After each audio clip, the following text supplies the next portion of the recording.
Don't get me wrong, I don't think that people like Brad Pitt and Angelina Jolie and Bono and so on don't really have a genuine concern for people in Africa. And you see their compassion. But what I'm concerned about, and what I think we should analyse carefully, is that compassion and philanthropy actually construct an image of Africa where it's us that must help them, and they are the people that need to be protected, and even protected from themselves. They are in need of our help. We, through Bono, will help them. They are presented as if they were children. It's like the white man's burden all over again, except this time it's just Bono's burden, and to support him we wear the white armband. And the problems are difficult. There's no question about it. They're much more difficult than I think Bono or the people Bono hangs out with think, consider, imagine. Throw some money at the problem and it will go away. That's not going to happen. The money isn't enough for starters, and the interests behind the money are part of the problematic. Commercialisation, commodification, and a structure of exploitation, and profit and responsibility to shareholders. We have to think through those problems. I'm afraid the philanthropists can't do that because they made their money from exactly that culture industry by having to sell product. And one of the products they sell now is help, is compassion, is care. I don't doubt that they care. It's just that that is not enough.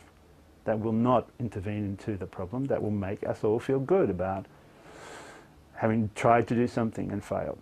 How far are you going to take the campaign in terms of making sure that that doesn't mean that a bunch of African dictators can lead, slightly more splendid lives? It's the most important question. We don't want to be redecorating presidential palaces across Africa with a debt cancellation. It does look as if things happen behind the scenes as well as in the photo opportunities. The extent of the difference is another question. Clearly people are critical of the kind of changes that Geldof and Bono are sometimes associated with.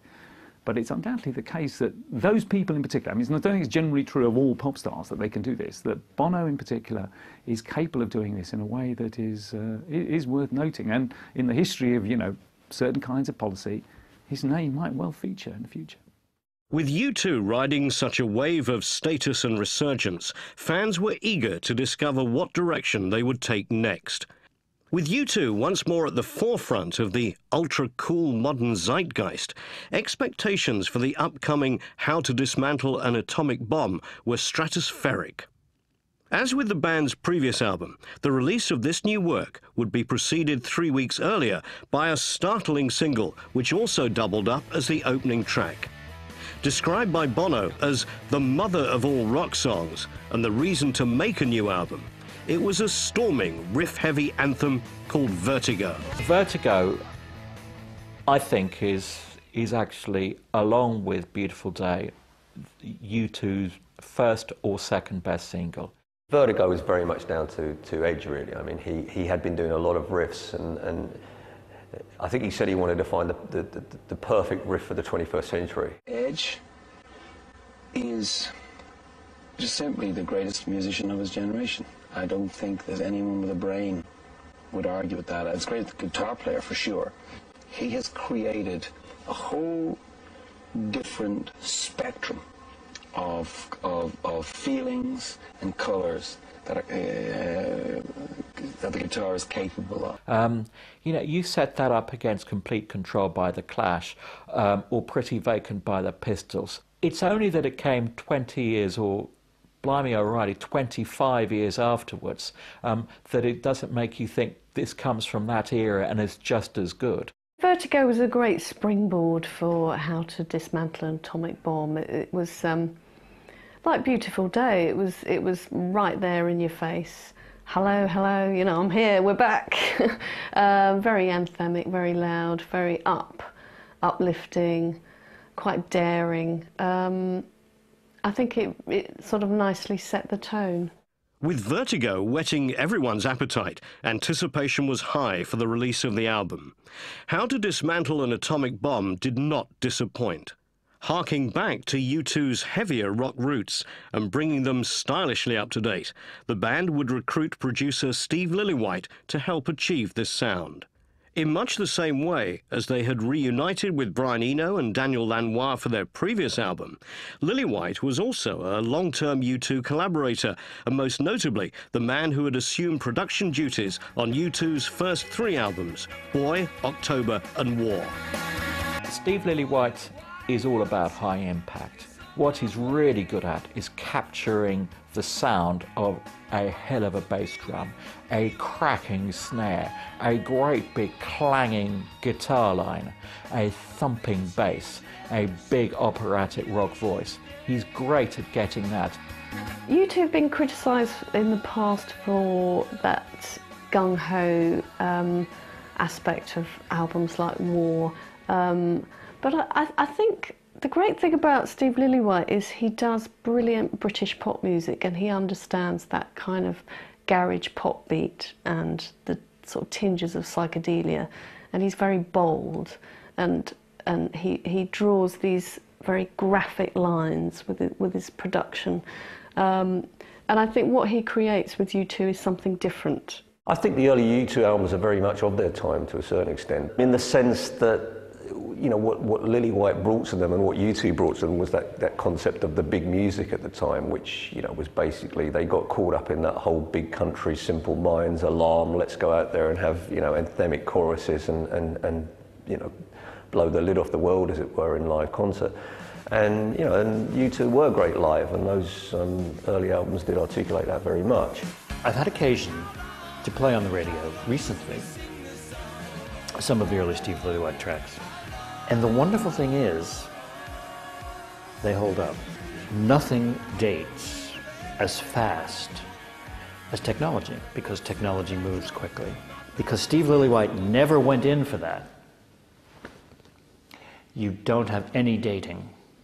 When I go back and play old U2 records, they sound good, but stiff.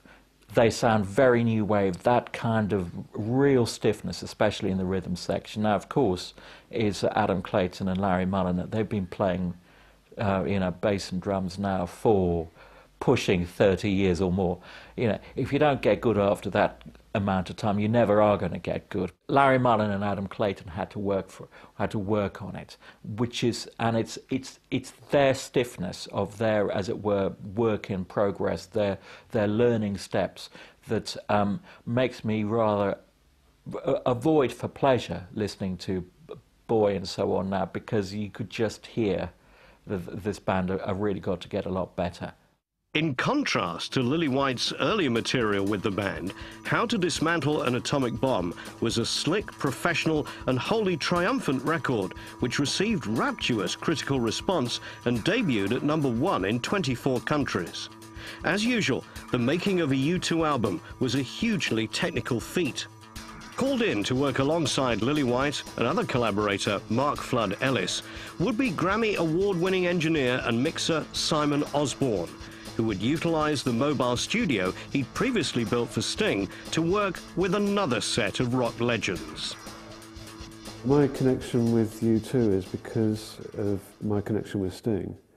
When they were mixing the Atomic Bomb, the last record, they wanted to have 2 studios running parallel, so they needed more equipment, you know, mixing equipment, mixing desks and so forth, to set up in the playing area of the studio that they've got over in Dublin. So they could have 2 simultaneous setups going mixing, because there was a big push on to finish the record. So I think they've been working on the record for at least 2 years at that point, or maybe longer. The equipment that we supplied was mainly standard studio stuff. It's based around an SSL mixer. We had a Pro Tools system, but they didn't need to use that because they were working with a system called Radar, which is a digital multi-track system.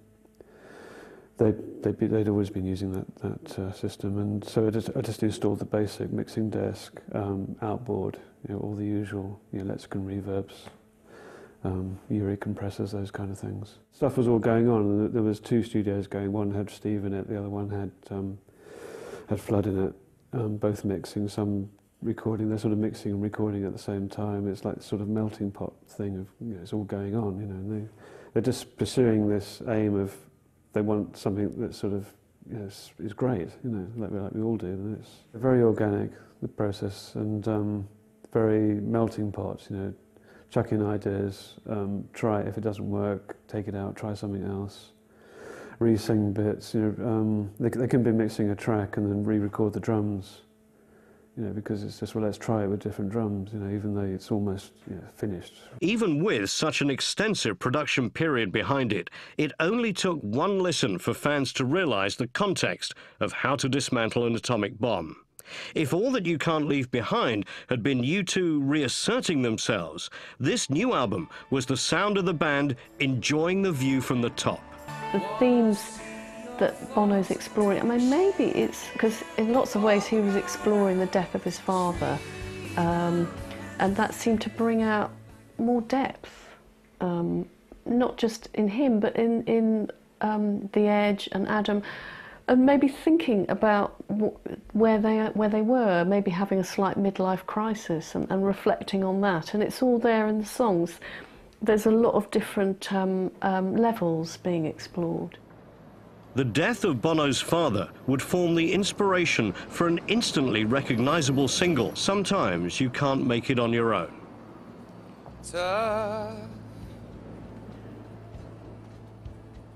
You think you've got the stuff? That is a great song about a lost dad. And it's very hard to write songs like that aren't sickly sweet. But he pulled it off. I think within those songs there's an attempt always to understand the complexity of the relationship between them and also to understand what his father really was, and he achieves that very much in song. Because, you know, I think by his own admission is you know, his father sometimes, you know, held things maybe close to his chest or something, but, you know, in song and with his experiences with his own children. Active creation was different for the producer than it was for the vocalist. Steve Lillywhite didn't get caught up in the emotion of Bono's performance in such a way that it detracted from his conception of this as a musical piece. It's a very, very interesting study in dynamics when you have different perspectives coming together like that. As well as Sometimes You Can't Make It On Your Own, 3 other singles would ultimately emerge from the album: City of Blinding Lights, All Because of You, and Original of the Species. All uplifting epics containing U2's trademark inspirational lyrics and chiming guitars, they helped to further establish the band as being at the forefront of modern mainstream rock. City of Blinding Lights is a really strong single. It's all about the reception they got at Madison Square Garden. So they're the first rock band to play there after 9/11, and they were inspired and energized by the acclaim that they got from that New York crowd. You know, it was a special moment for the band, and they wanted to put that into a song. It's not, I think, necessarily a great highlight of the album. The great highlight of the album is Crumbs From Your Table. This, I think, is a masterpiece. I think, you know, if I had to sit down and write my top 5 U2 songs, I think that would be in there. It's a very serious song about debt relief, third world debt, about the AIDS crisis in Africa, about the whole attitude of the first world to the third world. Minute amounts of wealth parcelled out as charity rather than a more equitable redistribution of the world's wealth. Very powerful piece of music. It's a piece of music which needs to be that powerful to carry the weight of the thought and of the sentiment in the song. If it didn't do that, then all it would be, if you like, a rather sort of pious and didactic tract.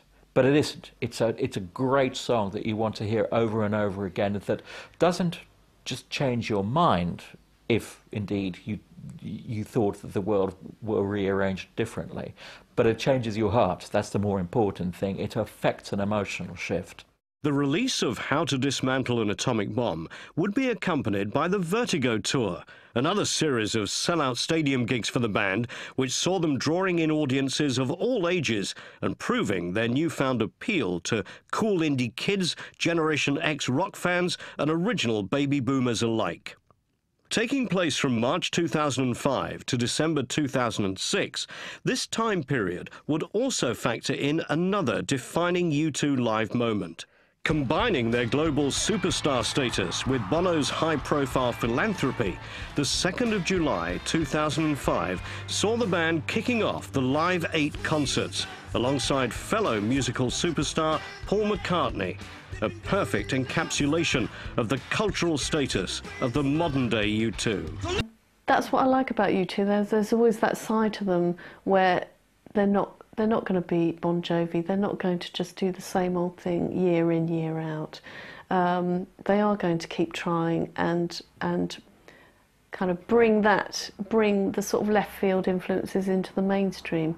That's what excites them. From Live 8 in 2005 to finishing off their worldwide Vertigo tour in 2006, the Millennium has so far seen U2 go through a remarkable reinvigoration. A band that was seen as a dwindling artistic force towards the end of the 90s now has the world at their feet once again. Not to mention a whole new generation of fans who may even be too young to fully remember U2 before the turn of the century. As evidenced by their collaborations with modern icons such as Green Day, U2 have transcended the accepted boundaries of fashion and attained a timeless appeal, which even stretches to the present-day hyper-demanding iPod generation. With a new album in production and soon to be released, this stranglehold on popular culture doesn't seem to be one that they will give up anytime soon. They still look pretty vigorous. They look like guys in their 20s rather than guys in their 40s. The age of the artist matters less and less now to a young person. If they like the song, they don't care how old the person is. The kids can take from U2 what they want. U2, you don't have to buy the U2 project hook, line and sinker. You can zero in on a particular song, a particular moment. The music lives on its own, and the kids can come to U2 and they can see them as this daunting edifice that overshadows everything. Or they can pick at little pieces and find a shimmering mosaic of wonder in a specific sound. There's a magic there, and that is the power of music, the power of rock and roll, and U2 has certainly been a party to it. After intense periods of fluctuation, U2, for the time being at least, have settled on a winning incarnation. Direct, honest, soulful, accessible, and most importantly of all, effortlessly cool. Whether they branch off in unforeseen artistic directions once more remains to be seen. All the band can be sure of is that they have established an army of fans who certainly won't leave them behind. They've become bigger than what their music is about in a kind of way. And I know they are collecting new fans all the time. They are old enough that their standards have been established. Good music by them involves a certain level of performance and a certain structure. This is a band who are determined not to rest on their laurels. If they fail, they're going to fail interestingly. As they go into, I think, come to the end of their third decade as musicians, they're in good shape.